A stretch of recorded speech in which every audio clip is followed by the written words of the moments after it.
vamos a darle la palabra a la maestra Rosario Alfaro. Ella es mexicana, es licenciada en Ciencias de la Familia, tiene un máster en Estudios de Prevención para la Violencia de Género, es miembro del Consejo para la Prevención del Reclutamiento de Niñas, Niños y Adolescentes, coautora del cuento La playera de Filipón y del libro Alas rotas, cómo prevenir la violencia sexual infantil y atender a las víctimas, y es cofundadora y directora de Guardianes AC y miembro de la red No te calles. La maestra Rosario Alfaro pues nos va a impartir una conferencia magistral con el título Protegiendo el hoy, previniendo el mañana y transformando el futuro. Cómo prevenir la violencia sexual en los niñas, niños y adolescentes. Muchísimas gracias, José Antonio. Buenas noches a todas y todos.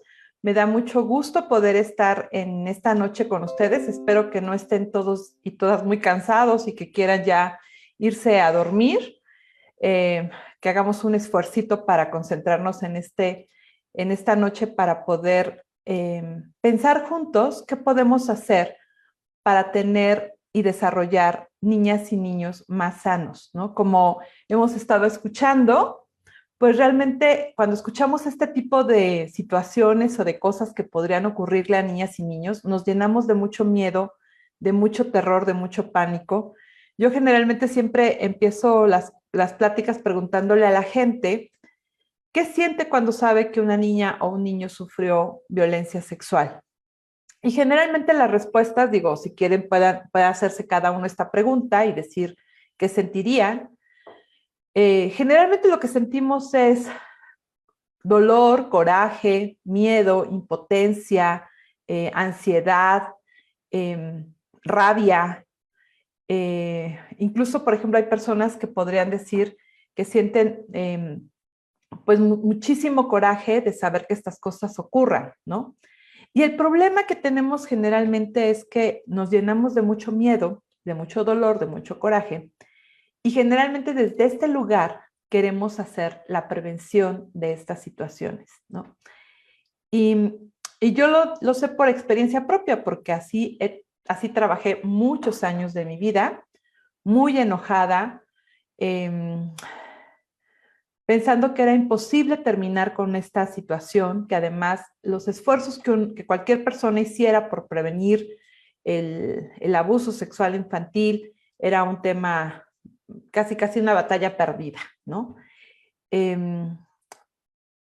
la verdad es que he descubierto, yo tengo ya 22 años dedicándome a trabajar en este tema, he descubierto que no es así, ¿no? Que hay formas en que podemos. En primer lugar, pues el primer objetivo es evitar que esto ocurra, ¿no? Estamos buscando que más niñas y más niños puedan desarrollar una sexualidad y una afectividad sana, ¿no? Que como escuchábamos en la plática anterior, pues estén enfocados en ser personas que aprendan a amar, a ser amados, a respetar. Incluso, por ejemplo, en ambientes cristianos, pues sabemos que el objetivo no es solamente amar y ser amado, sino convertirse en el amor, ¿no? Eso evidentemente es nuestro objetivo principal, pero también tenemos que partir de un principio de realidad, en donde el ambiente en donde nuestras niñas y niños crecen, muchas veces, pues aunque queramos protegerlos, blindarlos, separarlos de todas las cosas que pasan en el mundo, es imposible, ¿no? Y podría ser que les ocurra alguna situación negativa, incluso que sufran experiencias traumáticas, dolorosas, algunas tal vez traumas normales que la vida va a presentar, como estar en un terremoto, vivir un incendio. Tal vez hay otro tipo de traumas que aunque nos duelan mucho, pues a veces muchas niñas y niños se enfrentan, como el divorcio de sus padres o la muerte de algún ser querido, ¿no? No podemos ponerle a ninguna niña y un niño una burbuja que lo proteja de que en algún momento experimente una experiencia traumática, incluido el abuso sexual, ¿no? No hay... el abuso sexual le puede pasar a cualquier persona, en casi cualquier circunstancia. Pero lo que sí podemos hacer es desarrollar niñas y niños más resilientes. Voy a intentar pues transmitirles esto que me ha tocado ir aprendiendo junto con mi equipo de trabajo. O sea, aquí la verdad es que esto, ustedes me ven a mí, pero no es un esfuerzo solo mío, es un esfuerzo de muchas personas. De hecho, va a estar aquí Javier Rodríguez. Él es el encargado de Guardianes y me va a estar ayudando por si tienen alguna pregunta en la marcha. Les pido que la pongan ahí en el chat. Él va a estar contestando. Sobre todo, yo voy a citar varias cosas de bibliografía que a veces, mientras estoy hablando, me acuerdo de un libro que pueda servir y entonces él nos va a ayudar a contestar algunas cosas y evidentemente al final vamos a tener también un tiempo de preguntas, ¿no? Pero como para hacerlo un poquito más ágil. Miren, voy a ponerme una presentación que espero que todos y todas puedan ver.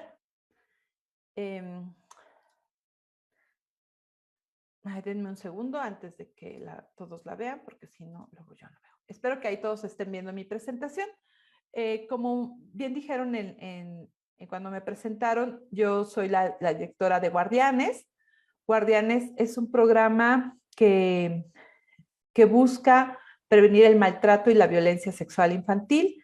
Tenemos desde el 2017 el estatus consultivo en ECOSOC, organismo de las Naciones Unidas, y hemos participado a lo largo de estos 21 años que ya tiene la institución con otras organizaciones civiles en prevenir la violencia sexual infantil. El tema que hoy vamos a llamar se llama Protegiendo el Hoy, Previniendo el Mañana y Transformando el Futuro. Y este es un tema sobre cómo prevenir la violencia sexual en niñas, niños y adolescentes. Les voy a pedir que tengamos unos acuerdos para que podamos todos sacar el máximo provecho de esta experiencia. El primer acuerdo dice, entrégate a la experiencia. Nosotros en Guardianes nos gusta mucho poner esta regla porque decimos que si te entregas a la experiencia se va a entregar a ti. Y esto siempre aplica generalmente a cualquier experiencia que estemos viviendo. Si tú eres mamá, conviértete en la mamá que tus hijas e hijos necesitan. Si eres un papá, conviértete en un papá al que tú puedas admirar. Si eres un docente o un formador, entrégate a la experiencia, inspira a tus alumnos, desarrolla en ellas y ellos habilidades para la vida y no solamente aprendizajes cognitivos. Los mayores aprendizajes que tenemos en la vida son aquellos que impactan nuestra vida emocional o relacional. Entonces, yo les pido que en esta ocasión se entreguen a la experiencia, que estén poniendo atención. Seguramente también muchos de ustedes, sus niños ya están dormidos, entonces están más, pues más atentos a esta plática, ¿no? Les pido que dejen su celular. Sé que WhatsApp los llama todo el tiempo, pero por favor, entréguense a la experiencia. 2, esta regla, la 2, es la que a mí más me gusta, ¿no? Porque la 2 dice, ten una actitud de curiosidad hacia ti misma, hacia ti mismo, cancela el juicio. Fíjate qué significa esto. Generalmente estos temas nos generan un poco de culpa o a veces mucha culpa, ¿no? Porque decimos, híjole, yo ya no hice eso. Ay, no puede ser, ya lo hice todo mal. Uy, soy una pésima madre, ¿no? Bien, ¿sabes? Nada en este mundo, nada se resuelve preocupándose, ni quejándose, ni preocupándose. Nada. De verdad, nada. Las cosas generalmente se resuelven con emociones y habilidades ejecutivas más altas, como comprensión, compasión, empatía, resiliencia. Pero desarrollarla ciertamente, si yo te digo, ten compasión por ti, uy, eso generalmente a todos nos falla mucho. La autocompasión, podemos ser compasivos con otros, pero cuando se trata de nosotros mismos, nuestro crítico interno y nuestro juez interno se despiertan inmediatamente y no nos dejan solos. Yo te quiero pedir que canceles el juicio y solamente que te preguntes, qué curioso.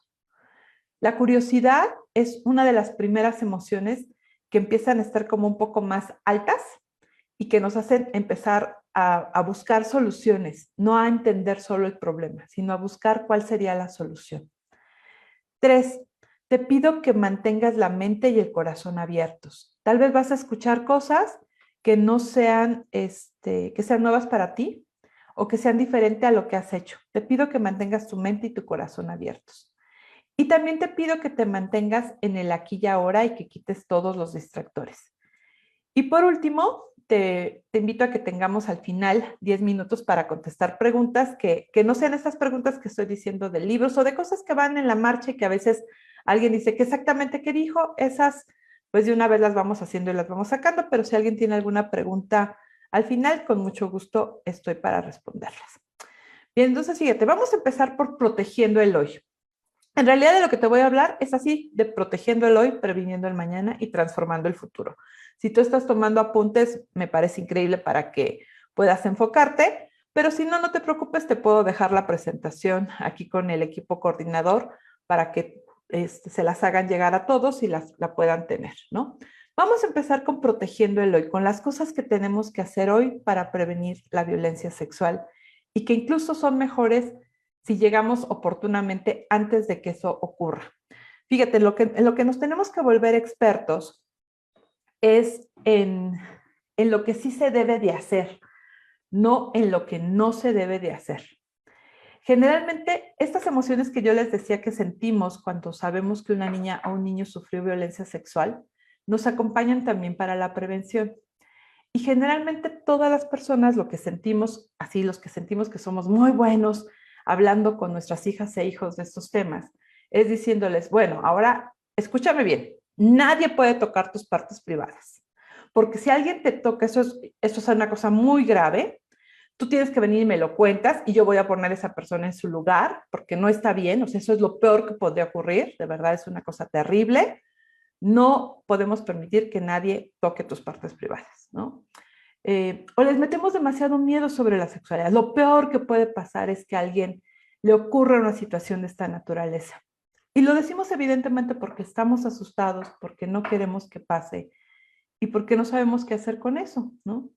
Y generalmente este mensaje que se oye muy bonito, lo único que hace es que las víctimas, cuando les ocurra, dicen, no le puedo contar a mi mamá.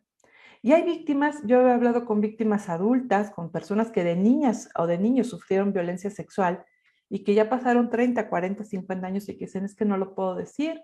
Si lo digo, mi mamá se muere. No, ¿cómo voy a hacerle esto a la familia? O sea, tú no sabes, o sea, el agresor es alguien cercano, alguien de mi familia, y si yo cuento esto, seguramente mi familia se acaba. Yo más bien, fíjate, creo que una de las cosas que tenemos que hacer es preguntarnos qué sí tenemos que hacer para prevenir la violencia sexual, que sea una forma efectiva y que además, en dado caso de que llegara a ocurrir, ¿cómo podemos garantizar que al contrario, que las niñas y los niños en lugar de pensar mi mamá o mi papá no aguantan, o si lo cuento mi papá va y mata a mi tío, mata a mi abuelo, mata a mi hermano y entonces tenemos aquí una tragedia familiar más horrible? Lo que tenemos que hacer es pensar cómo podemos hacer para que las víctimas se encuentren un espacio para hablar, para encontrar adultos que sientan que los pueden proteger, que aguantan este tipo de noticias y que además saben qué hacer en un caso de que esta situación tan difícil, esta tragedia ocurra, ¿no? O sea, cuando ocurre una tragedia o una situación muy difícil, a todos nos gustaría encontrar a alguien que nos brinde protección, seguridad, y que nos muestre el camino para salir del agujero. No que nos diga, uy, no, ¿esto qué te pasó? Híjole, no, ya es lo peor. Tu vida se acaba de acabar con esta situación de abuso, que no es cierto. Muchas personas creen que la peor tragedia que te pueda pasar en la vida es que sufras abuso sexual. Esa no es la peor tragedia. La peor tragedia es que no tengas a alguien que te brinde seguridad y que te ayude a salir de ese lugar. Porque los seres humanos somos mucho más fuertes que la violencia o que cualquier situación difícil. Entonces, fíjate, vamos a empezar por qué tendríamos que hacer hoy. Te voy a ir explicando poco a poco espero que al final de esta sesión sepas exactamente cómo hablar con las niñas y los niños de sexualidad, cómo hacerlo con calma, cómo explicar de acuerdo a su edad y sensibilidad y sobre todo qué decir que realmente pueda ayudar a niñas y niños primero, a evitar que una situación así ocurra, que ellos no son los responsables siempre somos los adultos, de cuidarlos y de protegerlos a ellas y ellos, pero ¿cómo hacer para que las niñas y los niños sientan que somos un equipo que está ahí para protegerlos, cuidarlos y defenderlos de cualquier situación, ¿no? Ya sea en línea, en física o donde sea, ¿no? Entonces vamos a empezar por protegiendo el hoy y vamos a hablar de estas 3 cosas. Buen trato, conocer cómo funciona nuestro cerebro y educar la sexualidad de acuerdo a la edad y a la sensibilidad, ¿no?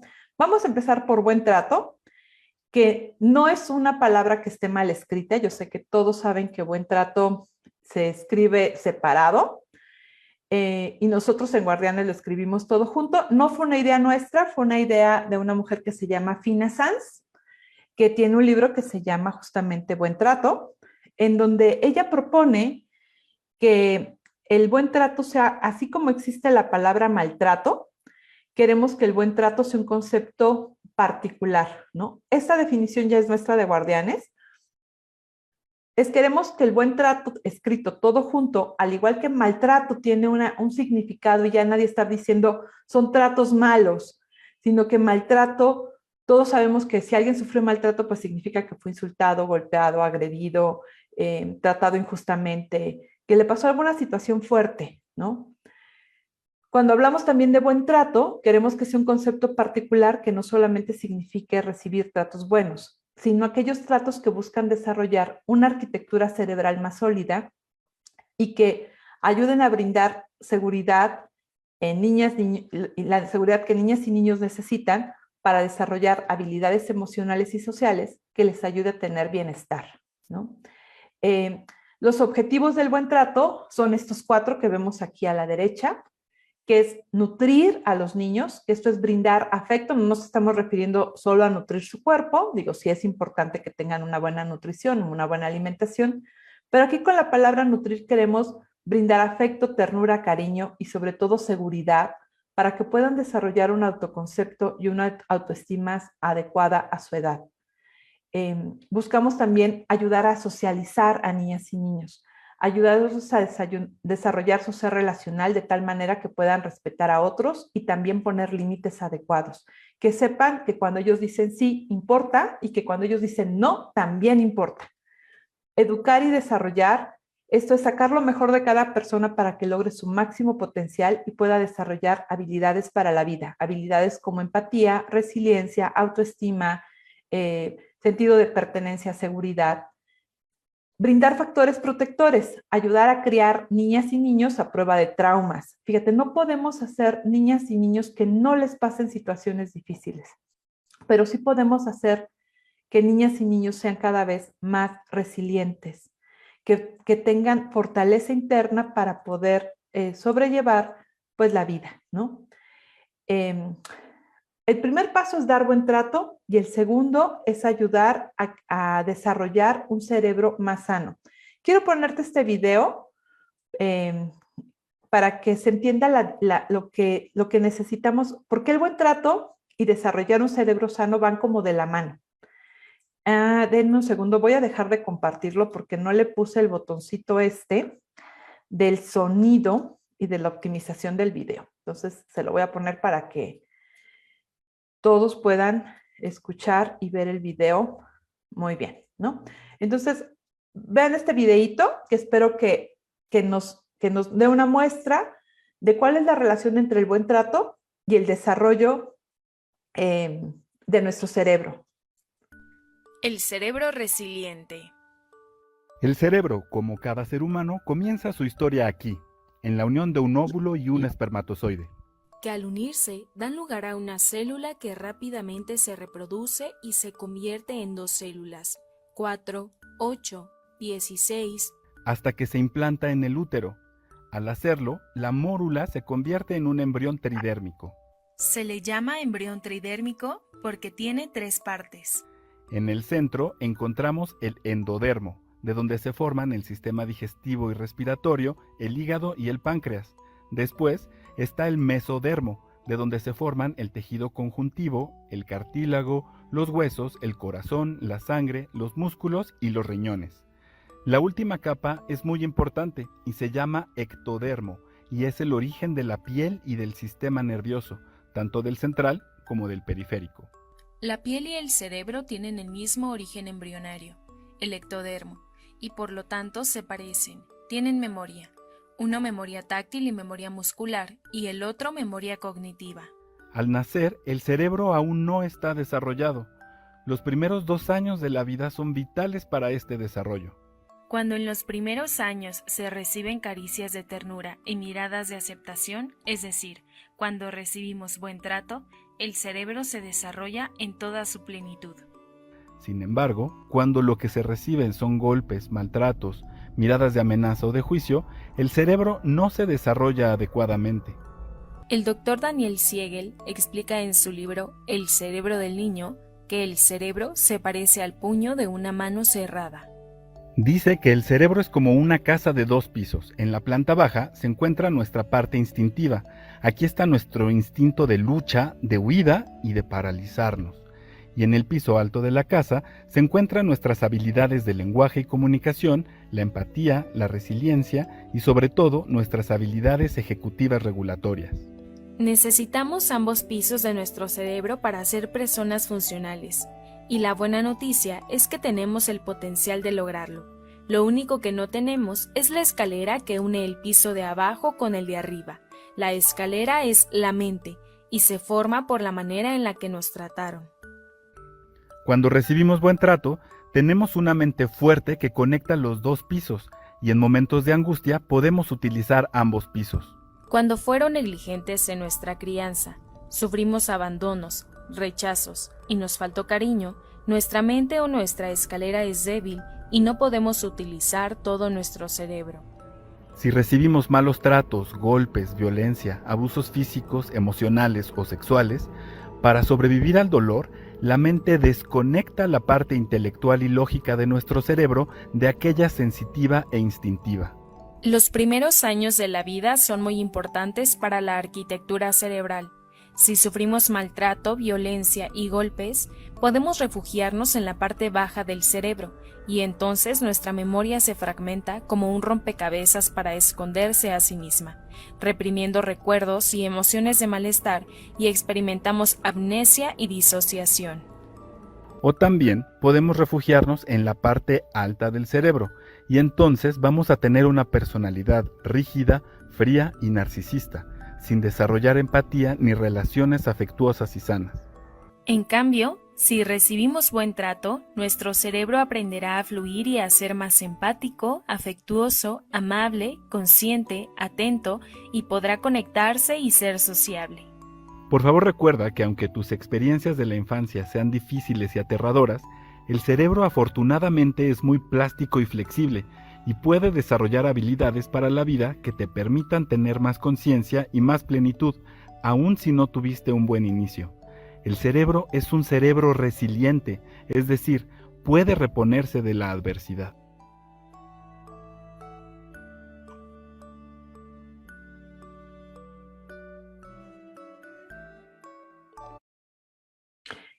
Fíjense, lo que vimos en este video es muy importante porque hay una relación muy estrecha entre el buen trato que recibimos y tener una arquitectura cerebral más sólida.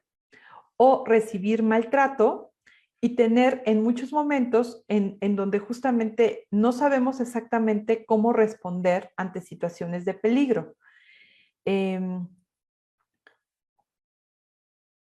Una de las cosas que podemos enseñarle a niñas y niños es a poder tomar mejores decisiones estando más calmados, más conscientes, más presentes y tener menos estrés, menos angustia, menos ansiedad, ¿no?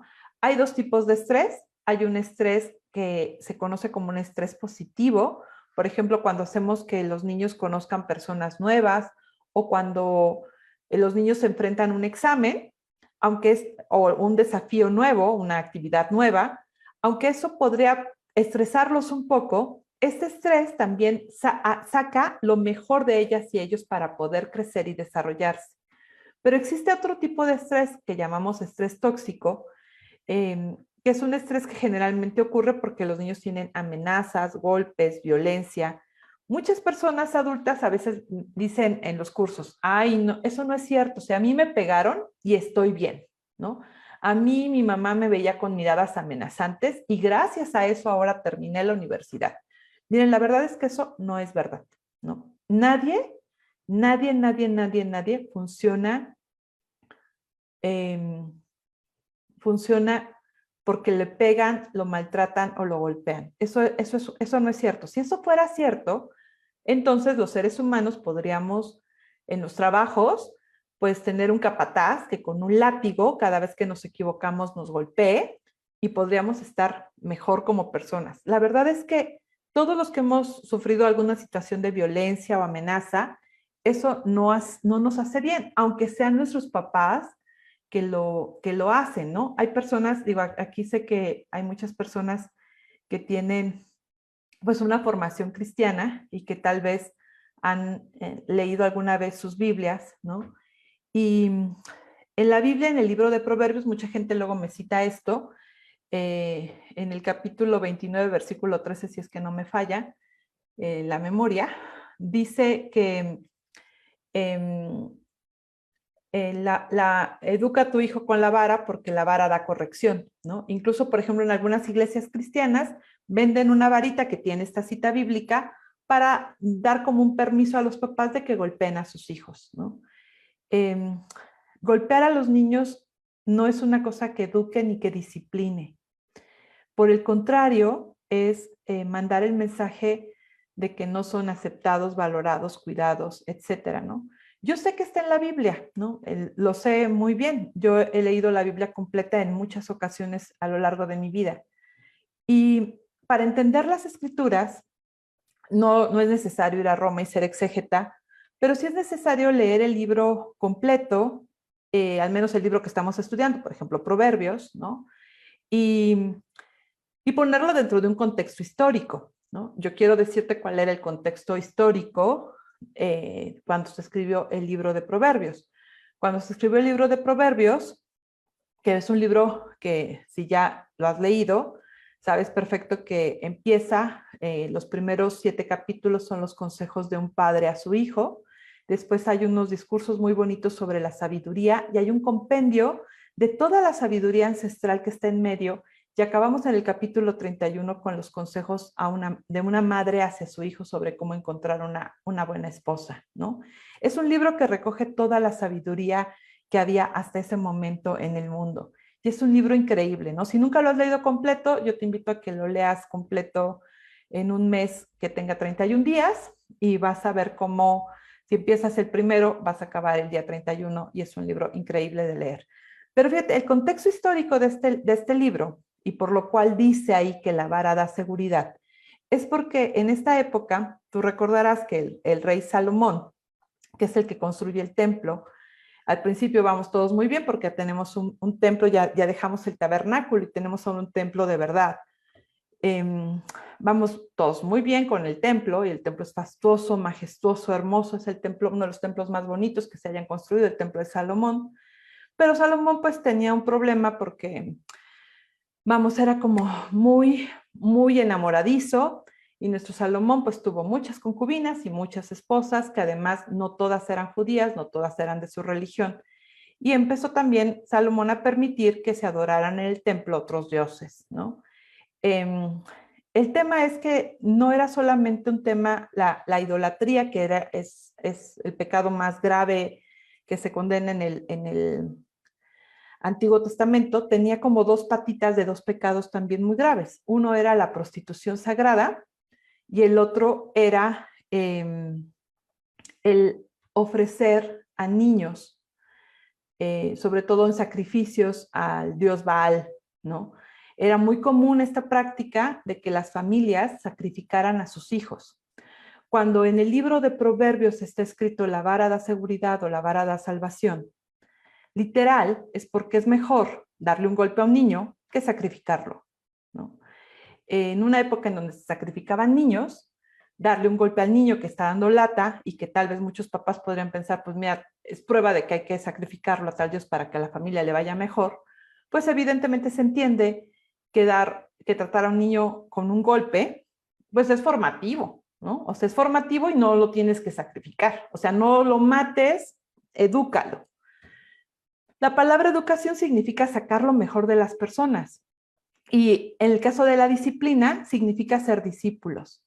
No puedes hacer discípulo a alguien que estás golpeando. Y te voy a explicar con argumentos científicos por qué golpear no es una cosa que esté bien y por qué, fíjate, golpear a los niños es justamente una de las causas que puede provocar en ellos que cuando tengan una experiencia traumática no te la cuenten, ¿no? Y entonces el conflicto se vuelve más grande. Los niños no aprenden a golpes, ni a malas miradas, ni a malas palabras. Los niños tienen una comprensión, evidentemente, de acuerdo a su edad y a su sensibilidad, en la que nosotros nos tenemos que volver expertos, y lo que más puede ayudar a niñas y niños es cuando nosotros desarrollamos conexión. Cuando tenemos conexión con ellas y ellos, nuestras palabras para ellos importan y van a hacer lo que nosotros decimos. No es por repetirlos muchas veces, puedes repetir 500 veces recoge tus juguetes y no los van a recoger. Pero tal vez si te acercas a ellos y te conectas emocionalmente con ellas y ellos, y además entienden por qué tienen que hacer determinada actividad, te sorprendería de ver los resultados, ¿no? Fíjate, vamos a ir entendiendo qué le pasa al cerebro cuando se siente en peligro. Y eso puede ser por cualquier cosa, incluyendo por tener violencia en casa, ¿no? Fíjate, vamos a ver el primer estado, que es el estado de calma. Cuando estamos en calma, funciona muy bien nuestro cerebro, ¿no? El cerebro pleno, la casa de arriba y la parte de abajo funcionan muy bien. Mientras nosotros nos funcione más la parte más elevada, el neocórtex frontal, quiere decir que estamos tomando decisiones en un estado de calma, en un estado en donde estamos teniendo una visión. Fíjate aquí lo que dice, ¿no? Cuando estamos en calma, funciona nuestra neocorteza y la corteza cerebral. El nivel cognitivo se vuelve abstracto y creativo, el sentido del tiempo se va a pasado y a futuro, y la esfera de preocupación es el mundo. Cuando alguien está en calma, todos nos importan. Nos volvemos muy creativos para resolver problemas. Podemos tomar toda la información de nuestro pasado, pero también hacer proyecciones al futuro. En cambio, cuando estamos en una situación de alerta, ya no nos funciona la neocorteza, funciona la corteza y la subcorteza cerebral. El nivel cognitivo se vuelve racional y concreto. El sentido del tiempo se va a días y horas, y la esfera de preocupación es la comunidad. Un ejemplo de estar alerta fue cuando nos avisaron que venía el COVID-19, ¿no? O sea, cuando teníamos esta situación de que todavía estaba en Wuhan, que todavía no llegaba muy bien a México, aquí veo que hay personas de varias partes de América Latina, no sé, en el país en donde te encuentres.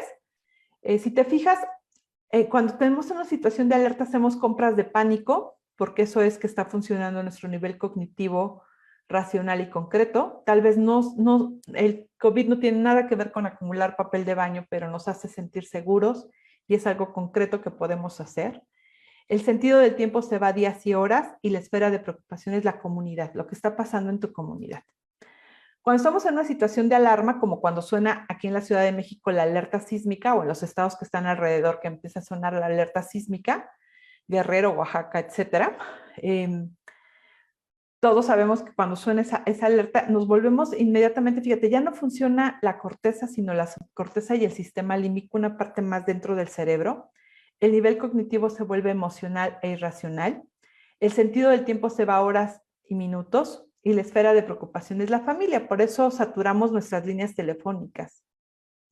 Pero cuando tenemos miedo, funciona ya solamente el sistema límbico, que es la parte central del cerebro, y la parte del cerebro medio.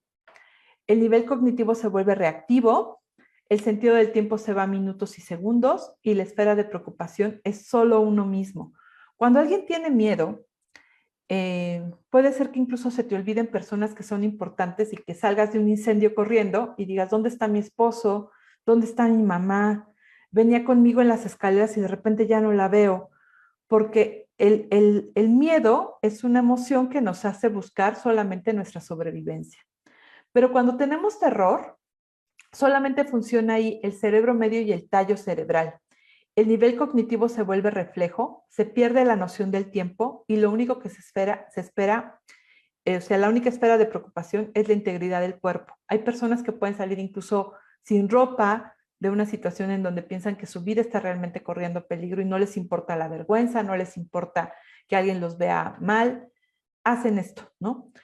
Cuando tenemos a un niño que está expuesto a amenazas, tal vez nosotros pensamos que jugar con el pensamiento mágico así de te voy a regalar con el ropavejero, a los niños malos yo ya no los quiero, no los voy a volver a querer.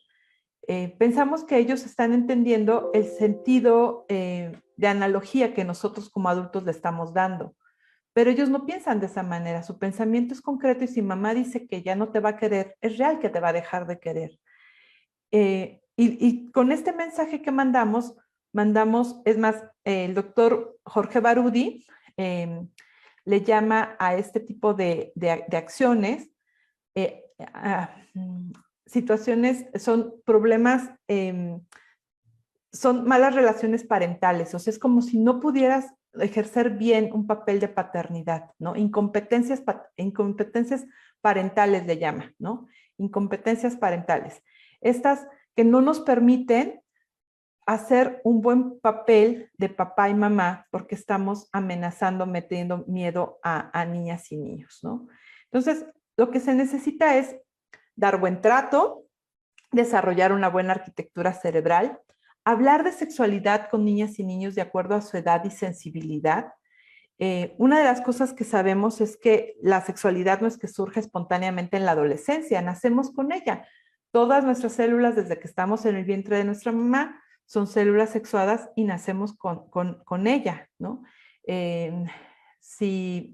No sé si aquí todos son como más de corte cristiano y perdónenme si pongo algunos ejemplos que tengan que ver con la iglesia o con la doctrina de la iglesia o con las escrituras, pero, por ejemplo, el Papa Benedicto en su primera encíclica Deus Caritas Est habló de que el amor erótico también era un amor cristiano, ¿no?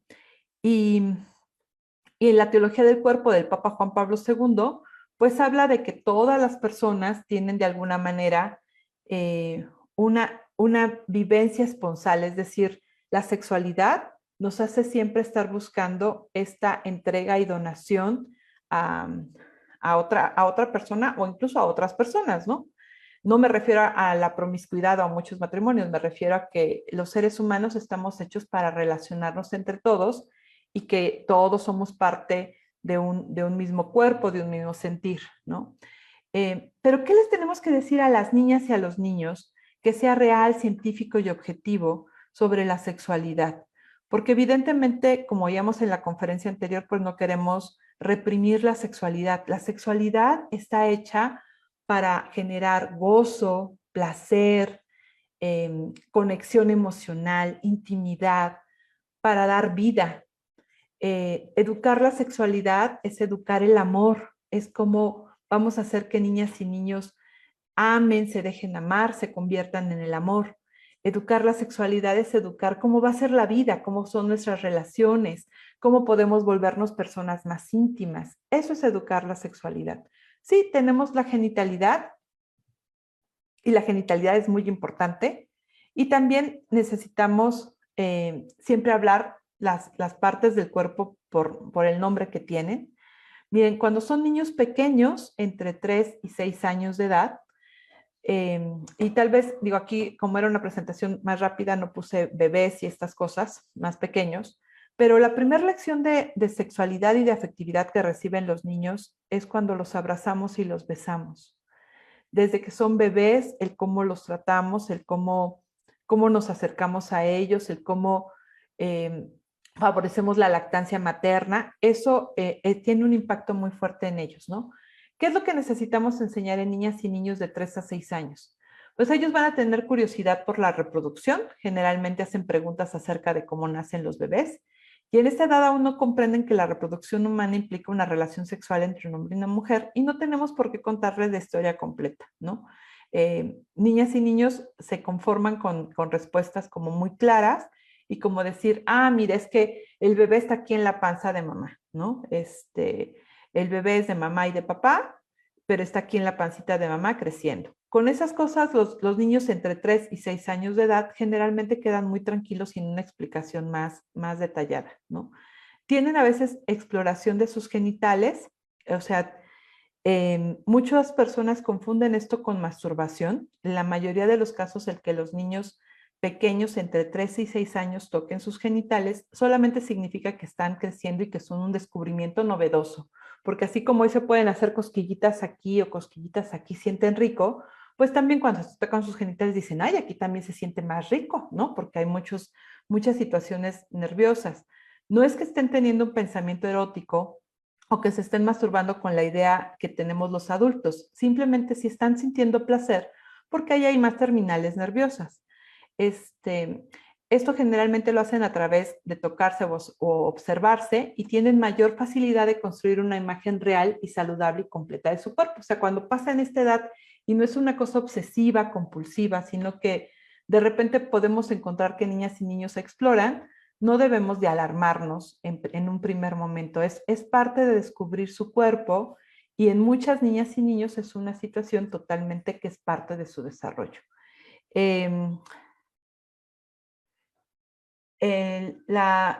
Pueden también tener curiosidad por la desnudez frente a otras personas, ¿no? Durante la infancia pueden presentarse desnudos ellos en frente de otras personas. Por ejemplo, yo me acuerdo mucho una vez en una reunión había un niñito corriendo por todas partes, desnudo, ¿no? Chiquito como de 3 años y corría y corría y corría y corría. Entonces su mamá le dice, ya, fulanito, vístete, ¿no? Y entonces dice, ¡ay, no, me tengo que poner mis zapatitos! O sea, pensaba que solamente los zapatos eran el problema, ¿no? Eso es normal en niños de esta edad, o sea, no es que sea exhibicionista, no es que esté teniendo un problema, es normal que niños de esta etapa les parezca muy interesante expresarse desnudos, ¿no? Manifiestan generalmente esta necesidad de mostrarse, de compartirse, de recibir un reconocimiento positivo. A veces lo mejor que hay que hacer es decirle, te vas a ver más guapo con ropa, ¿no? Entonces, ponte tu ropa más bonita para que te veas mejor y con eso los niños van a estar bien sin regañarlos, sin castigarlos, sin hacerles sentir que lo que están haciendo es una cosa terrible, ¿no? A veces también tienen curiosidad por el cuerpo adulto, eso es normal. Generalmente quieren diferenciar tamaños, ¿no? ¿Qué le pasa a alguien cuando crece? ¿Qué le pasa a alguien cuando es más chiquito? Pueden, por ejemplo, a veces los niños de estas edades querer ir al baño contigo para ver cómo somos los adultos, ¿no? O bañarse contigo, ¿no? Eso a veces muchos niños dicen, ¿por qué no nos bañamos juntos, ¿no? Para poder también como un poco explorar cuál es la diferencia que ellos van a sufrir cuando sean grandes, ¿no? A veces también juegan a ser niña o niño, ¿no? Pueden hacer actividades que hacen las personas del sexo opuesto, como usar su ropa, realizar expresiones o ocupar palabras, jugar a ser el papá siendo niña o viceversa, o intentar orinar como lo hace el otro sexo, y estos juegos sirven para diferenciarse y conocerse. Y no estamos hablando aquí de que un niño sea transgénero o que tenga alguna situación de un problema de identidad sexual, sino que como parte de su desarrollo, en muchas ocasiones presentan esta curiosidad y la primera cosa, o sea, si esto ocurre una vez, pues hay que tomarlo con mucha naturalidad y no espantarnos o sobreactuar al respecto, ¿no? Darle generar más culpa de la que podría tener, ¿no?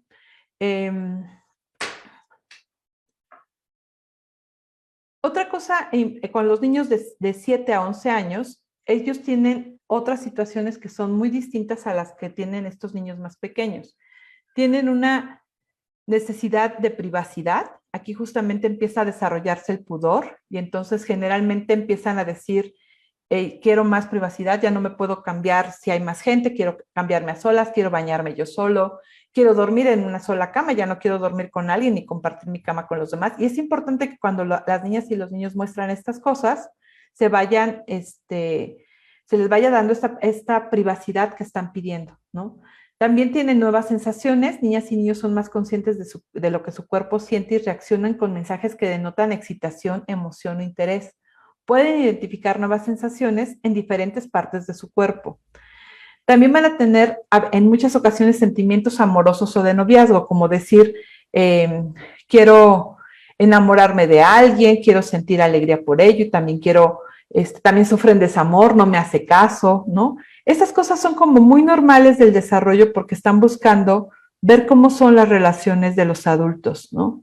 Comprenden también el erotismo adulto, por ejemplo, cuando ven a sus papás, saben perfecto, pueden entender que existe una unión sexual, ¿no?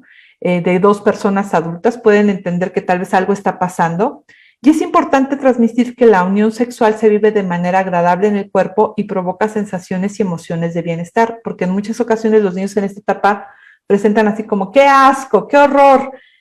Siempre hay que hacerles ver a niñas y niños que cuando tú eres un adulto y estás en una relación de compromiso, una relación amorosa, una relación de respeto, este tipo de encuentros o de besos o de abrazos pueden ser situaciones normales, ¿no? Aquí también empieza el inicio de la pubertad y el inicio en esta etapa puede representar miedo e incertidumbre, de manera que es necesario abordar estos temas y brindar mensajes positivos acerca de este momento de su desarrollo. En lugar de decirles cosas como, ¡qué horror! Ya estás creciendo, vas a ser un adolescente pronto, viene la etapa más difícil y complicada. Hay que transmitirles que el que su cuerpo cambie tiene muchas cosas buenas, que crecer, que desarrollarnos es una experiencia increíble porque vamos cada vez adquiriendo nuevas habilidades, nos vamos volviendo más buenos en muchas cosas y que crecer, aunque abandonar la infancia pueda a algunos causarnos nostalgia, siempre va a ser muy padre ir ganando pues más madurez, ¿no? ¿Cómo hablar de sexualidad con los niños? Primero, fíjate, lo primero es investigar qué es lo que ya saben y qué es lo que necesitan saber antes de que tú quieras contarles todas las cosas o que tú no quieras decirles nada. Investiga qué es lo que ellos ya saben. Siempre pregunta por qué quieres saber esto. Abre temas como el maltrato y el abuso. O sea, eso también es importante hablarlo en algún momento. O sea, que las niñas y niños sepan en qué adultos pueden confiar y en quiénes no. Escucha sus inquietudes sin interrumpirlo. Prepárate para escuchar la verdad, aunque no sea lo que esperas. O sea, tú debes de ser siempre el pilar o la persona más que pueda brindarles esta información. Piensa que si tú como papá o mamá no les respondes a tus hijas e hijos, lo van a investigar, ¿no? Y en esta época no es que le vayan a preguntar a sus amigos, a veces le preguntan a internet y como vimos en la plática pasada, a veces la información que van a encontrar en internet no es exactamente la que estamos queriendo que vean, ¿no? Da explicaciones cortas y oriéntalo a llevar a la práctica lo aprendido. Toma en cuenta edad de la niña o niño. No es lo mismo dar información a los 5, a los 6, a los 8, a los 10, a los 11, ¿no? La información siempre debe de ser de acuerdo a su edad y sensibilidad. Siempre responde a sus inquietudes con amor, interés y comprensión. De hecho, la cosa que más puede ayudarte cuando hablas con un niño es que te bajes a su altura y lo mires a la cara, ¿no? Hablar, sobre todo con los bebés, mientras más pequeños sean, mientras más le pongas tu propio rostro, eso va a generar que las neuronas espejo hagan conexión y que desarrollen mucho más empatía. Si te gusta hablar del lado frontal o hablar incluso así enseñándole a tus hijos el celular, la verdad es que la peor cosa que hace esta generación es ponerle primero a los niños el celular en la cara más que su rostro, ¿no? Ubícate en su pensamiento de niñas y niños. Perdóname, me faltó. Incluye el tema de sexualidad en pláticas cotidianas y habla con la verdad. No inventes cosas. La verdad es que hablar de forma clara, sencilla, de acuerdo a la edad, con la verdad, siempre es lo mejor, porque siempre vas a ser su referencia para hablar de este tema. Ubícate en su pensamiento de niñas y niños y no respondas desde tu lugar de adulto. De hecho, ayuda mucho si puedes saber incluso hasta frases adecuadas para decirlas a cada edad. Comparte experiencias sanas de tu infancia para brindarle ejemplos y que sepa que lo comprendes. No solamente le compartas cuando no te fue muy bien, sino compártele cuando te fue muy bien. Bien, vamos a ver cómo podemos prevenir el mañana. Fíjate, para prevenir el mañana, lo que tenemos que hacer realmente es conocer qué es la violencia sexual y qué no es la violencia sexual. Vamos a empezar por qué no es, ¿no? Primero, la violencia sexual no son los juegos sexuales. Juegos sexuales le llamamos a aquellos juegos que niños entre más o menos los 3 y los 6 años de edad practican, que son juegos que la primera característica es que no son juegos eróticos, ¿no? Fíjate muy bien, estos juegos es como cuando los niños juegan al doctor, a los papás, que juegan así de, vamos a jugar a que todos estábamos, nos íbamos a meter al mar y nos vamos a quitar la ropa y nos vamos a quedar en traje de baño. Entonces, no, aquí no hay mar, no, pero estamos jugando al mar, entonces el pasto es el mar, entonces vamos a quitarnos la ropa para pensar que es el mar, ¿no? Muchos niños de entre 3 y 6 años de edad juegan este tipo de juegos porque son parte de la exploración sexual que niñas y niños realizan para conocer su cuerpo y sus sensaciones. Surgen más o menos entre los 3, aquí dice 5 años de edad, puede ser hasta los 6. Estos juegos son saludables y se dan de mutuo acuerdo entre niñas y niños que normalmente juegan juntos y se conocen. Las características es que surgen por la exploración, la curiosidad y comparación de su cuerpo con el de otras niñas y niños. Se llevan a cabo con niños con quienes también comparten otros juegos. Se realizan entre niñas y niños con edades y características similares. Son compartidos y consensuados, es decir, se ponen de acuerdo. Generalmente suceden de forma espontánea. Están asociados a emociones de alegría y curiosidad e incluyen conductas como mirar o mostrar sus partes privadas, desvestirse, realizar tocamientos breves en esas partes o frotar los genitales, jugar al papá, a la mamá o al doctor, ¿no? En estas edades, si el juego no es un juego erótico, es un juego más bien de curiosidad, es un juego totalmente normal que no debe de preocuparnos. En muchas ocasiones aquí en Guardianes nos han hablado así de verdad miles de veces del kinder, para decir, es que un niño de 5 años está abusando de una niñita de 4 años que juegan juntos porque los encontramos desnudos en el baño. Eso no es un abuso sexual, es un juego sexual y se convierte en un abuso si nosotros tratamos a los niños como si fuera la peor cosa que les hubiera ocurrido, ¿no? Hay otras cosas que se llaman conductas sexuales problemáticas. Las conductas sexuales problemáticas se trata de comportamientos no esperados en ciertas etapas que dificultan el desarrollo, generan daño o colocan a niñas y niños en situaciones de riesgo. Este término se ha usado para niños menores de 14 años. Esto es lo que dice Paicavilla, Aldeas Infantiles. La verdad es que acá en Guardianes también, a mí me gusta muchas veces como decir que tal vez la mejor edad sea hasta los 12, ¿no? Niños que tienen entre 6 y 12 años de edad, es el término en el que vamos a ver qué son las conductas sexuales problemáticas. Les llamamos así porque, en primer lugar, no estigmatiza a los niños y centra la atención específicamente en la conducta abusiva más que en la identidad de la niña o el niño. La conducta sexual problemática pueden ser transgresoras o restrictivas, autocentradas o interpersonales. Fíjense, ¿qué significa esto de conductas sexuales problemáticas? Las conductas sexuales problemáticas son cuando, por ejemplo, encontramos que niños de 8 y 9 años quieren jugar al papá y a la mamá sin ropa. Eso en esa etapa de la vida no es normal. Es normal que por el pudor, como ya expliqué hace rato que el pudor se desarrolla en esta etapa de la vida, pues al contrario, no quieran que nadie los vea desnudos, ¿no? En cambio, cuando tenemos... o por ejemplo, que tenemos niñas y niños que están jugando a cuestiones sexuales, a cuestiones que son como eróticas, ¿no? Y que los vemos que están, o por ejemplo, lo que hace rato escuchábamos, ¿no? O sea, niños que en esta etapa tienen una masturbación compulsiva. Esto, fíjate, le vamos a llamar conductas sexuales problemáticas. ¿Por qué le llamamos de esta manera? Porque, por ejemplo, mira, aquí justamente como la masturbación es una conducta sexual problemática autocentrada. Esta conducta es una conducta sexual de daño o riesgo que involucra solo a la misma niña o niño o joven autor, ¿no? O sea, a la persona que lo está haciendo. Pero puede ser también interpersonal, puede ser que los niños estén jugando con otros niños a situaciones eróticas, ¿no? Cuando además del autor se involucra a otras niñas y niños pares o adultos en la conducta. ¿Qué pasa cuando tenemos estas situaciones interpersonales de conductas sexuales problemáticas? Pues muchas veces no significa que ahí esté ocurriendo una situación de abuso, ¿no?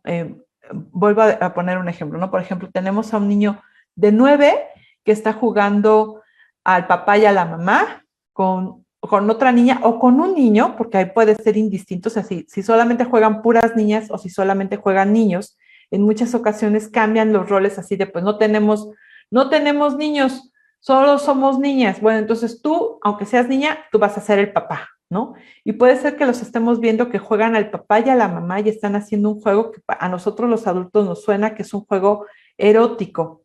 Le estamos llamando a esto conductas sexuales problemáticas, porque en realidad lo que podría estar mostrando es no que uno está abusando de otro o que están haciendo alguna situación como de violencia entre ellos dos, sino lo más probable, la primera cosa que hay que pensar es que alguno de estos dos niños en otro espacio podría haber sido expuesto a la pornografía, podría haber sido una niña o un niño que haya visto en algún lugar alguna situación o un comportamiento erótico, o que esté sufriendo incluso violencia sexual, ¿no? Que esté viviendo por parte de un adulto violencia sexual, y entonces esto, como está viviendo eso en otro espacio, cuando llega aquí y es un lugar seguro para poder jugar y para poder entender lo que le está pasando, repite la misma conducta.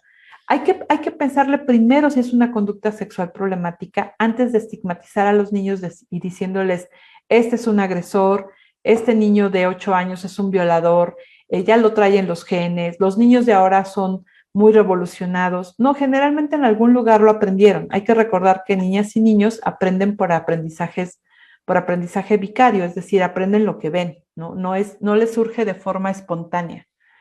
Hay otra cosa que se llaman prácticas abusivas sexuales, que todavía no lo vamos a clasificar como violencia sexual, aunque evidentemente esta ya es una práctica abusiva, ¿no? Ya no es que los niños estén jugando de común acuerdo, ya no es que ellos estén con personas que son cercanas. Generalmente las prácticas abusivas sexuales son un tipo de conducta sexual problemática interpersonal que se caracterizan por implicar una relación no recíproca en donde existe desequilibrio de poder entre las niñas, niños o adolescentes involucrados, y dado este desequilibrio de poder, el consentimiento de uno de los dos participantes no es posible. ¿De qué hablamos aquí cuando tenemos a un adolescente y a una niña o a un niño? Fíjense, cuando tenemos a un adolescente, evidentemente el adolescente ya ha pasado la pubertad, ya tiene una gratificación sexual muy parecida a la que tenemos los adultos, no se parece a la que tienen los niños, y evidentemente es una situación abusiva. Cuando estamos hablando de un adolescente de 14 con una niña de 7, ¿no? Por ejemplo. Evidentemente, esta es una situación que incluso, por ejemplo, en nuestro país es una situación que si no está clasificado actualmente como un delito igual equiparable a la violación o al estupro, porque estamos hablando de menores de edad, pues sí se considera que los adolescentes que tienen este tipo de prácticas necesitan algún tipo de sanción legal, que dependiendo en la legislación mexicana, el estado en donde estemos va a ser el tipo de sanción que los adolescentes puedan recibir. Pero lo que se ha visto a nivel mundial en muchas partes del mundo es que generalmente el 90% de los adolescentes que cometen prácticas abusivas sexuales vienen de situaciones en la infancia de algún tipo de violencia física, violencia emocional, violencia sexual. Y cuando llegan a la adolescencia replican mucho estas situaciones. Pero también se ha visto que cuando se tratan, cuando se les atiende de una forma adecuada, no desarrollan ninguna situación que se pueda convertir en algo grave como pedofilia, ¿no? Cuando estos adolescentes se atienden de una forma adecuada, con un tratamiento psicológico serio, incluso a veces con un tratamiento psiquiátrico, cuando los adolescentes comprenden que esta fue una situación transgresora, que además es una situación en donde toda su vida, o sea, eso tiene que percibir el adolescente, que toda su vida ha cambiado, no para bien, sino incluso que tiene una sanción. Tal vez no, la sanción no tiene que ser la reclusión, pero sí que tal vez se tiene que cambiar de escuela, se tiene que cambiar de casa, que va a perder muchos privilegios por haber hecho esta situación. Cuando puede comprender que lo que hizo no estuvo bien, generalmente es mucho más fácil que en esta etapa el cerebro y la conducta cambien.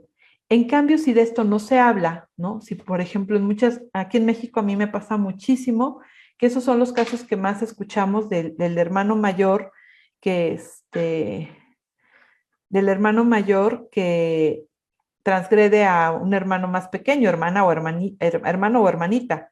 y que muchas mamás dicen, no, pero ¿cómo voy a denunciar a mi hijo o a mi sobrino o a mi hermano? No puedo denunciar este tipo de cosas. Bueno, cuando no las denunciamos, cuando no hablamos de esto, cuando dejamos que los niños, tanto los que fueron víctimas, porque en este caso, pues evidentemente el adolescente también es una víctima, pero la niña o el niño que sufrió esta transgresión también, él sí es víctima de violencia sexual. Pues si se queda en esta situación, ni el adolescente es atendido, ni el niño es atendido, y entonces estamos en una situación justamente pues como mucho más grave, ¿no? Pero fíjate, todavía estas cosas que estoy explicando no son la violencia sexual en sí. ¿Qué sí es la violencia sexual? Bueno, la violencia sexual en la infancia tiene estas características, ¿no? Primero es que estamos hablando de una situación de un adulto con un menor de edad. Estamos hablando de una persona que es adulta, que está teniendo contacto erótico con una persona menor de 18 años, ¿no? En el concepto de la Organización Mundial de la Salud, niños son todas las personas menores de 18 años. Yo sé que a los adolescentes no les gusta escuchar esto, pero niños son todos los menores de 18. El propósito de la violencia sexual es la gratificación sexual del agresor. Existe una diferencia de edad y por lo tanto asimetría en el desarrollo, conocimientos entre los agredidos y el agresor, de tal manera que construye un abuso de poder de este último hacia las o los menores de edad. Las formas en que el agresor emplea para someter a los agredidos van desde el engaño, el chantaje, amenazas, premios y castigos, manipulación, hasta el uso de la fuerza. O sea, lo que hay que pensar sobre todo, por ejemplo, a veces con adolescentes, a mucha gente le cuesta mucho trabajo, dicen, ay, ese adolescente ya se enamoró de este amigo que tiene 30 años o mira, está muy chiquita pero está muy precoz y ya tiene un novio mayor de 20 y ella tiene 12. Yo quiero decirte que lo que ves no es seducción, se llama manipulación.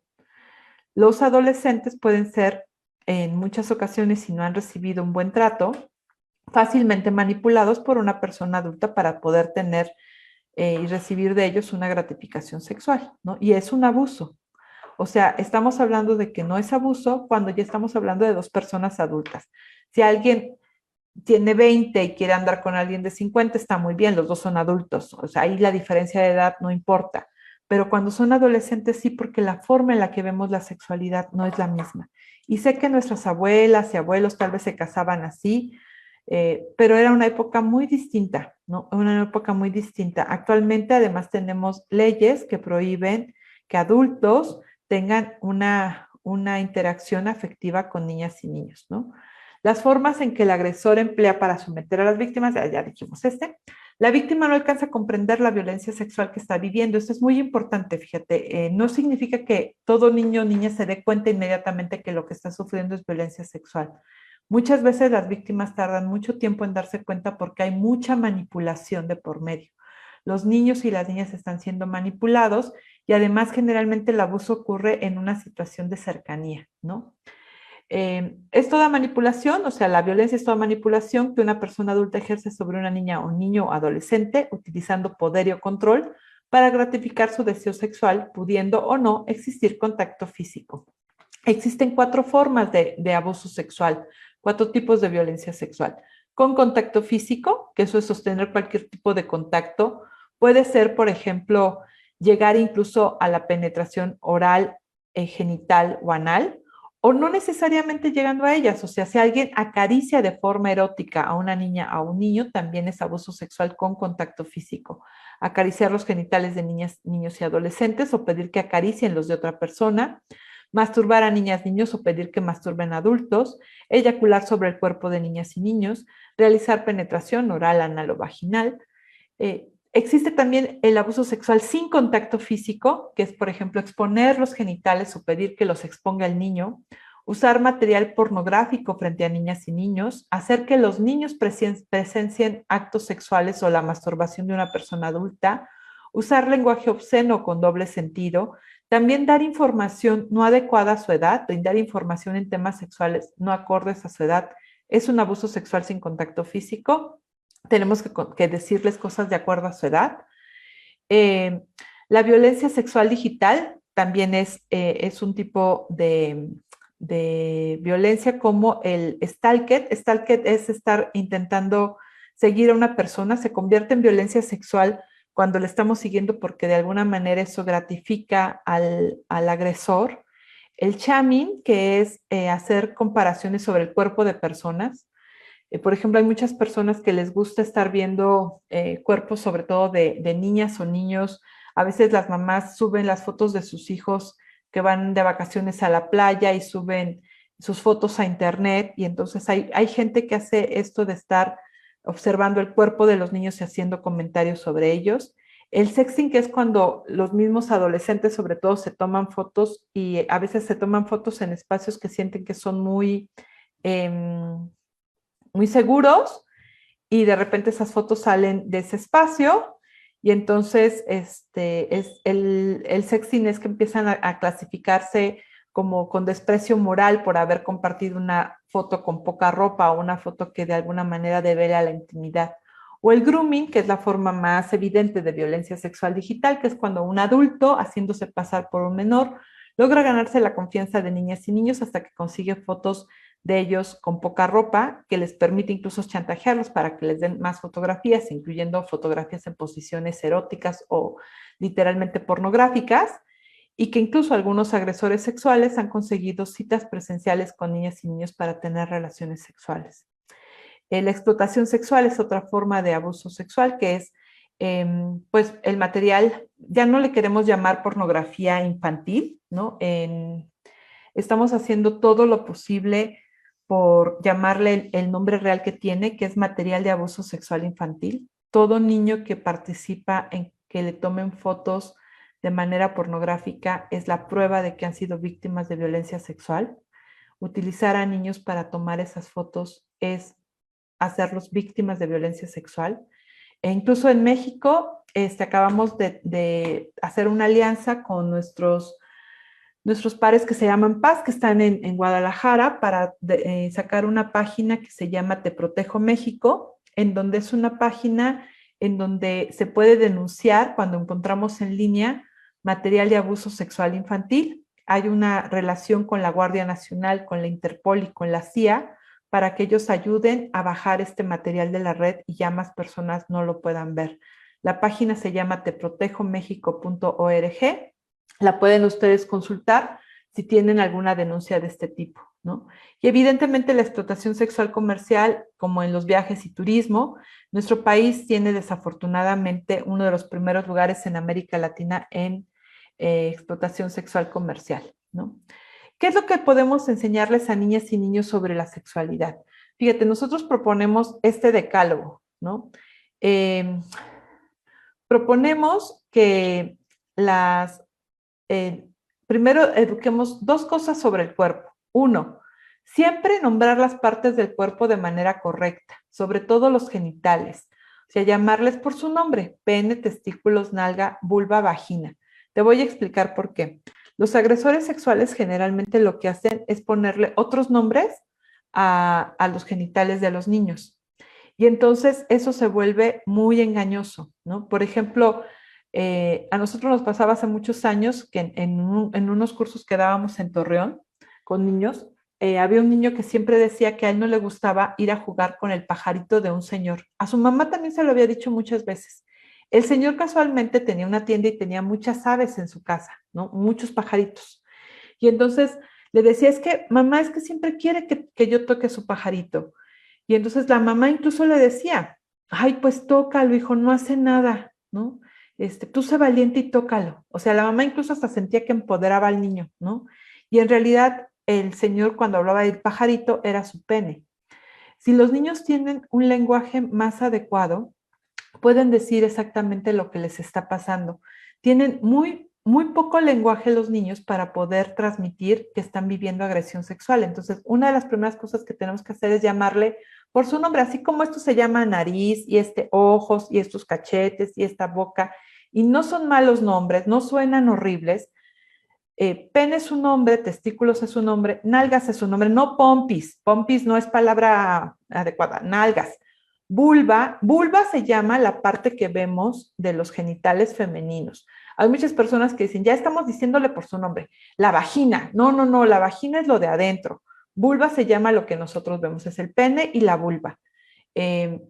Enseña que nadie puede tocar, ver o fotografiar sus partes privadas, ni puede enseñarle, pedirle o que toque o que les tomen fotos a las partes privadas de otras personas, ¿no? Eso es muy importante. Por ejemplo, cuando son niños más chiquitos y que no sabes cómo decirles, diles que lo que el sol no ve cuando vamos a la playa o a nadar, nadie lo puede ver, que nunca nadie puede ver algo abajo de nuestro traje de baño. Y eso todos los niños entienden a qué partes del cuerpo nos referimos, ¿no? Fortalecer su sentido de seguridad y pertenencia. Ahora, emocionales, fíjate, emocionales, lo primero es fortalecer su sentido de seguridad y pertenencia.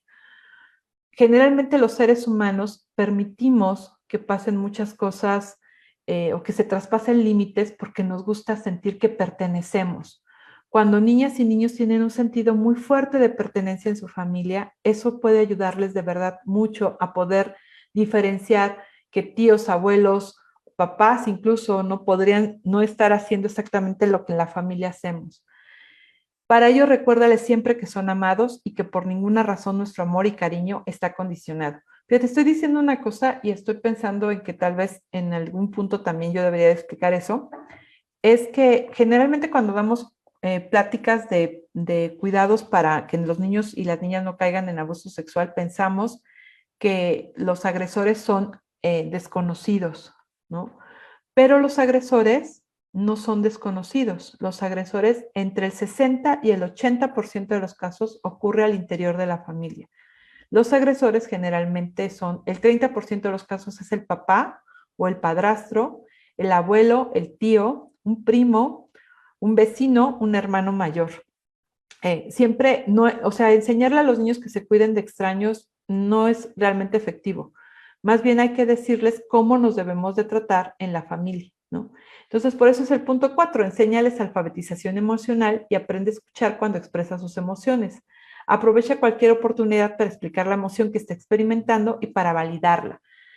Cuando nosotros alfabetizamos emocionalmente, logramos que realmente niñas y niños puedan tener muchas mayores defensas, ¿no? Algo que ayuda muchísimo es que sepan que cualquier emoción es pasajera, que la sentimos ahorita muy fuerte y que al rato se va a ir. Y que tal vez para explicar algunas cosas tenemos que dejar que la emoción logre un cauce y cuando estamos más tranquilos transmitir lo que estamos sintiendo, ¿no? Enseña la diferencia entre caricias de ternura y caricias eróticas. Esta es como justamente una clave muy importante, fíjate. En lugar de decirles a los niños que nadie te toque, lo que hay que decirles es como si alguien te puede abrazar, como alguien sí te puede dar un beso, como alguien sí está bien que te toque, ¿no? ¿Cuál es la diferencia entre una caricia de ternura y una caricia erótica? Ahora, a los niños no les decimos exactamente caricias eróticas, les decimos caricias incómodas, ¿no? Porque además, de esta manera los niños van a entenderlo mucho más.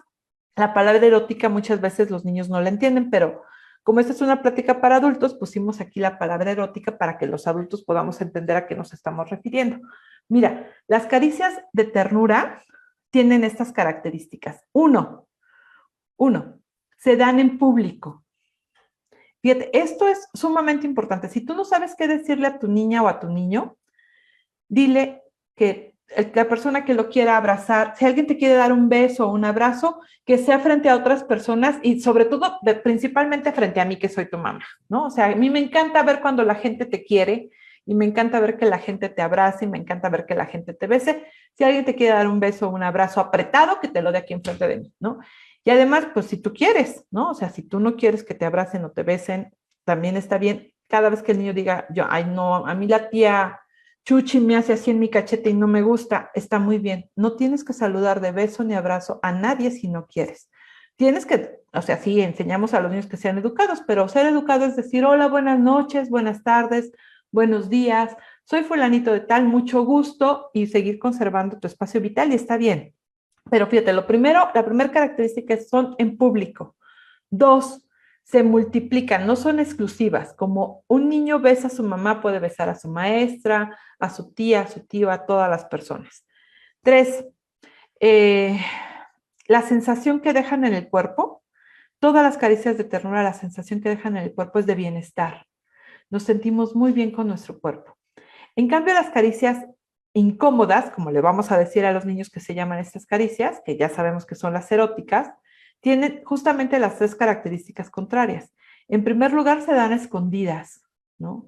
O sea, lo que tenemos que decirles es, nadie te puede abrazar a escondidas, ni besar a escondidas, ni nada a escondidas. O sea, el amor, el cariño se demuestra en público, ¿no? 2, generalmente te dicen que son exclusivas. Así como nos besamos y nos abrazamos tú y yo, solamente es entre nosotros. No puedes andar besando a los demás así. Hay que explicarles a todos los niños que todos podemos recibir un beso y un abrazo que nos hace sentir bien. Y la tercera característica es que las caricias incómodas, pues se llaman incómodas porque generan incomodidad. Generalmente no sabemos si sentirnos bien o sentirnos mal. Y en muchas ocasiones nos hacen hasta sentir como sucios, como si hubiéramos hecho algo que no está muy bien. Cuando las niñas y los niños entienden la diferencia entre estas dos tipos de caricia, esa es una de las principales herramientas que nos pueden permitir que no les ocurra algo, ¿no?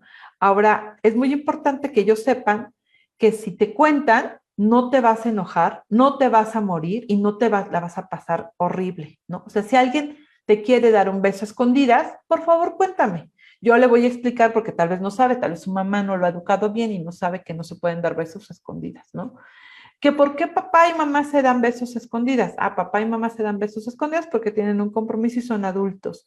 Los adultos a veces se besan a escondidas, pero los niños nadie se puede andar besando a escondidas, ¿no? O sea, si tú le explicas con la verdad de una manera clara, si además le explicas mirándolo a los ojos cercano, vas a ver que el aprendizaje que obtienes es mucho mejor. Enséñales a respetar límites, es muy importante que tú también respetes los suyos. Cuando los niños dicen no, es no. No quiero besar a nadie, está muy bien. No quiero abrazar a nadie, está muy bien. Ya no quiero más cosquillas, está muy bien. Lo que digan ellos en ese tipo de cosas que tienen que ver con la relación de caricias, tocamientos con su cuerpo, es muy importante que los respetemos, ¿no? Educar, ahora vamos a ver 3 que tienen que ver con educar. Educar la afectividad buscando que niñas y niños sean respetados cuando no quieren saludar a alguien con un beso o un abrazo, sin importar qué persona sea. Enseña que nadie puede tocarlos si les genera incomodidad. Enséñales a no guardar secretos malos. No es bueno tener secretos, pero para que un secreto sea bueno, es necesario que tenga un tiempo corto de caducidad y que cuando se sepa haga felices a todas las personas involucradas. Es decir, los secretos son malos siempre, pero si vamos a guardar un secreto es como la fiesta sorpresa de papá, ¿no?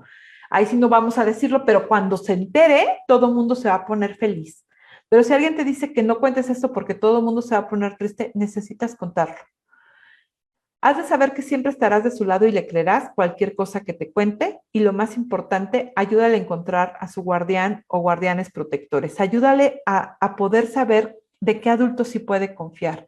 Los adultos en los que puede confiar siempre son adultos que le van a brindar seguridad, protección, que nunca le van a pedir que guarde secretos y que además van a estar ahí para cuando lo necesite, ¿no?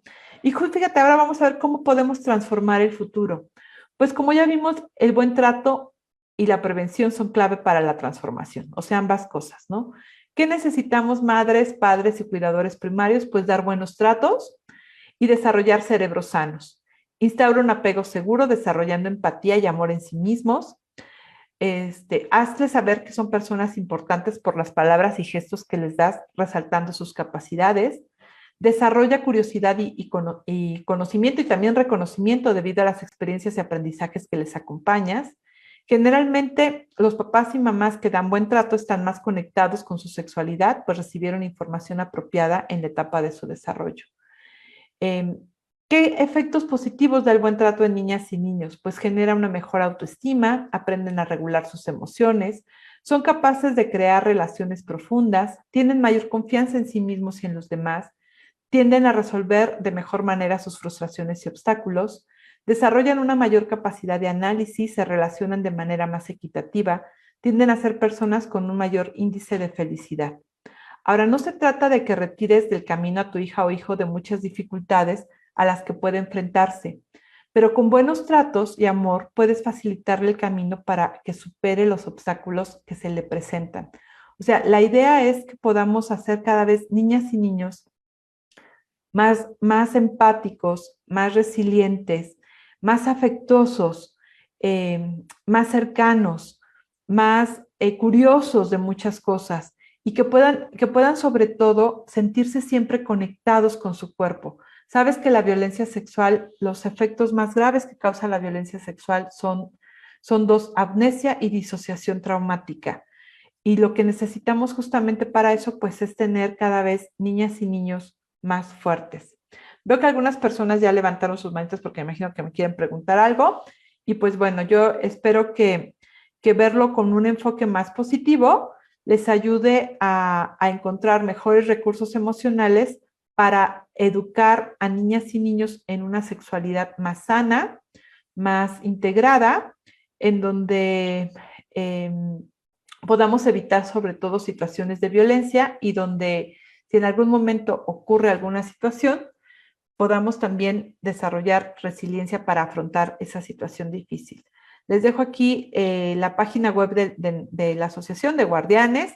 Si tienen alguna duda o pregunta que no se animen a hacer en este espacio porque pueda ser íntima o porque ustedes mismos sufrieron algún tipo de situación difícil en la infancia, la pueden mandar a info@guardianes.org.mx y con mucho gusto la resolveremos.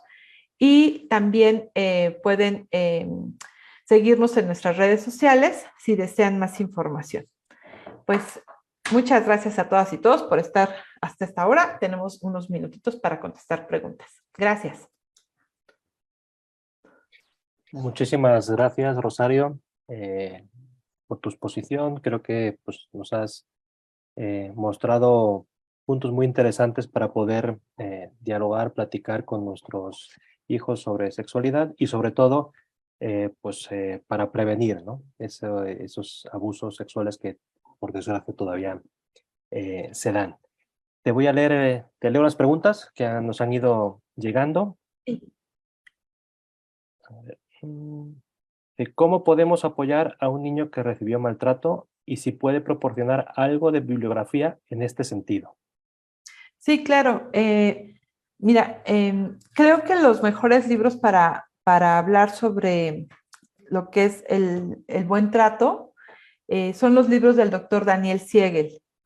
Les recomendaría que a un niño que haya sufrido maltrato hay que ayudarlo a desarrollar un cerebro más fuerte. El doctor Daniel Siegel tiene un libro que se convirtió en bestseller que se llama El cerebro del niño, que es un libro muy famoso, que son 12 estrategias para fortalecer el cerebro de los niños, pero ese generalmente es pues antes de que les ocurran situaciones de maltrato. Pero tiene otro libro sobre el cerebro que se llama El cerebro afirmativo, que habla sobre cómo desarrollar 4 características en el cerebro y una de ellas es la resiliencia. Entonces, cuando son niños que han sufrido maltrato, creo que este libro del doctor Daniel Siegel, que se llama El cerebro afirmativo, puede ser muy útil. Y también, si son papás, les recomendaría que leyeran los libros del doctor Jorge Barudi. Jorge Barudi es un experto en estos temas, fue durante mucho tiempo encargado de los centros de atención a niños víctimas en la Unión Europea. Hizo un centro en Bélgica y después otro en Barcelona, que son centros muy exitosos para la atención de niños que ya han sido maltratados. El doctor Jorge Barudi tiene varios libros que podrían servirle, entonces podría decir que busquen libros del doctor Jorge Barudi. Ahora, si el maltrato no es solamente maltrato, sino es violencia sexual, podrían leer un libro que yo creo que es uno de los mejores libros escritos sobre el tema, que es un libro que se llama Rompecabezas, que es de la doctora Sandra Baita. Ese libro puede serles muy útil. Y si son adultos y se dan cuenta de adultos que sufrieron violencia sexual, porque además las víctimas no hablan cuando quieren, hablan cuando pueden, podrían leer un libro que se llama Cicatrices de la doctora Anabel González. Ok, gracias, Rosario. La siguiente pregunta también tiene que ver con bibliografía. Dice, ¿qué bibliografía recomienda que tenga un lenguaje digerible para los padres de familia en educación sexual y prevención? Ay, es que ese es un problema, ¿no? Es un problema porque generalmente en eso tienen mucha razón. Un día me encontré un editor que me dijo, oye, ¿sabes que no hay libros que hablen de este tema que sean para papás y mamás? Los libros generalmente, ustedes escriben libros para hablar con otros psicólogos o con otros profesionales de la salud y escriben con unos rollos que los papás y las mamás no podemos entender, ¿no? Y ponen cosas muy técnicas que en lugar de ayudarnos a hacerlo con más empatía y más amor, nos da más susto y más miedo, ¿no? Entonces, todas las cosas que cuentan ahí de casos nos espantan más y decimos, ay, no, yo ya no quiero andar leyendo estas cosas porque nada más de pensar que esto le podría pasar a mis hijos sería más difícil, ¿no? Pero bueno, yo creo que, por ejemplo, para evitar el maltrato, podrían leer Disciplinas y lágrimas del doctor Daniel Siegel, ¿no? Es un libro muy bonito que podría realmente servirles. Y para hablar de maltrato en cualquier forma, hay un libro que le escribió Jorge Barudi que se llama Inteligencia Maternal, que está más destinado a hombres, a cómo los hombres pueden desarrollar esta inteligencia maternal, porque además también se ha visto que mientras los hombres y las mujeres practican más buen trato con sus hijos, es más difícil que los golpeen, que los amenacen, y también es más difícil que pueda haber alguna práctica sexual grave con ellos. Entonces, este libro de inteligencia maternal se me hace muy, muy bonito. Y hay unos libros que son los que nosotros citamos aquí en mis diapositivas, seguramente los vieron, que son Sexualidad Infantil Saludable y Feliz, y están hechos por etapas, que son de Gemma Ortiz, que también son libros como muy, muy claros de cómo educar en la sexualidad, ¿no? Se llama Sexualidad Infantil Saludable y Feliz, y va por etapas, ¿no? Hay no recuerdo exactamente cuáles son las edades porque son varios libros, todos se llaman así, pero hagan de cuenta que están desde los 0 hasta los 12 años o 16 años, me parece, y entonces cuentan ahí estas cosas de sexualidad, ¿no? Muy bien. Gracias, Rosario. Continuamos. Dice uno de nuestros asistentes, cuando se dan casos familiares, señalabas que por miedo no se decía para evitar rupturas familiares. Lo real es que al tener la cultura de la denuncia, la ruptura es inevitable, ¿o no? Claro, pero hay que denunciar. O sea, de hecho, o sea, lo que nos tiene que quedar a todos muy claro es que esto es, o sea, que un adulto transgreda a una niña o un niño es un delito, ¿no? Voy a explicar esto porque es un tema que luego yo también soy consejera de la Conferencia Episcopal en estos temas, ¿no? Y luego cuando somos muy cristianos siempre nos sale la parte compasiva con el agresor y pensamos que ser compasivo con el agresor es perdonarlo y excusarlo y decir, ay, no, pobre, pues es que también tiene sus problemas, ¿no? Pero eso no es la verdadera compasión. La verdadera compasión requiere y pasa por la justicia, ¿no? Yo siempre pongo como este ejemplo. Todo pecado necesita misericordia. Todo pecado, ¿no? También el agresor sexual, sí, por favor, también, ¿no? También. Pero todo delito necesita justicia. Todo delito necesita justicia. Agredir sexualmente a una niña o un niño es justicia, necesita justicia. Y también todo problema psicológico necesita tratamiento. Hay ocasiones en que tenemos algunas cosas que o sea, que son pecado, pero que no son un delito, ¿no? Por ejemplo, si alguien se masturba, ¿no? Pues seguro es pecado, ¿no? Seguro. Y delito, pues solamente que lo haga en la vía pública, ¿no? Afuera de una escuela o alguna cosa similar, pero si lo hace en la privacidad de su hogar, pues no es un delito. ¿Es un trastorno psicológico? Pues depende, ¿no? O sea, puede ser que sea ansiedad, puede ser que sea una situación más compulsiva, una situación más grave, puede ser que sea una vez no significa que sea trastorno psicológico, ¿me explico? Puede ser una actividad debida a 10,000 cosas y ni siquiera es un problema psicológico, ¿me explico? O sea, no lo es. Pero cuando alguien abusa de un niño, es un pecado. Cuando alguien abusa de un niño, es un delito. Y cuando alguien abusa de un niño, pues tiene problemas emocionales y psicológicos. Y necesita la atención de las tres. Ahora, ciertamente, la familia se rompen las familias también, porque a esta situación, generalmente voy a decir una cosa que se oye muy terrible, pero la verdad es que es la verdad. El abuso sexual no ocurre solo en una generación. Cuando pasa, por ejemplo, vamos a pensar que en este momento una niña o un niño esté sufriendo abuso sexual, en muchas ocasiones los papás también sufrieron abuso sexual, los abuelos también sufrieron abuso sexual y todo el mundo se ha quedado callado, ¿no? Pero justamente el camino para que esta familia se restaure, sane no solamente este pequeño que acaba de sufrir abuso sexual, sino sanen también otras personas de la familia o que han sido agresores o que han sido agredidas.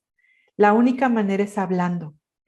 Y la verdad es que cuando hablamos podemos enfrentar una situación muy difícil, pero los seres humanos podemos ser mucho más resilientes que eso y podemos hacer un camino de restauración familiar que además uno nunca sabe, pero puede ser que esta experiencia de violencia sexual se convierta en una experiencia, no la experiencia de violencia sexual se va a hacer transformadora, pero el proceso para recuperar la salud puede ser mucho más transformador, más sanador y más amable que guardarlo en secreto. O sea, guardarlo en secreto va a generar muchos problemas, más de los que nos imaginamos. Gracias, Rosario. Iba una pregunta como más concreta. Dice, ¿es normal que una adolescente pida a su mamá bañarse juntas y que la mamá haya aceptado? No es normal, no es normal y no está bien. O sea, lo idóneo, fíjense, lo idóneo sería que las niñas y los niños se bañen, o sea, se quieran bañar solos chiquititos, ¿no? O sea, a veces entre los 5, los 6 y los 7 años de edad dicen, mamá, ya no entres a bañarme, ¿no? O sea, te cierran la puerta incluso del cuarto para cambiarse, te dicen, no, pero a ver, ¿a poco yo quiero entrar a verte, no? Tú por tu lado y yo por el mío. De adolescentes este comportamiento pues no es normal, ¿no? Ahora, generalmente si ocurre así y yo diría que ahí el problema más que pensemos en que el adolescente tiene un problema, yo me inclinaría a pensar primero que la mamá tiene una situación no resuelta, ¿no? Y que la mamá es la que tiene que trabajar muchas cosas porque, o sea, este asunto de que los adolescentes o los niños convencen a los adultos, pues fíjense que hasta allá incluso ya se oyó raro, ¿no? Más bien son los adultos los que generan este tipo de circunstancias en los adolescentes o en los niños. Y no es normal. Gracias. A ver.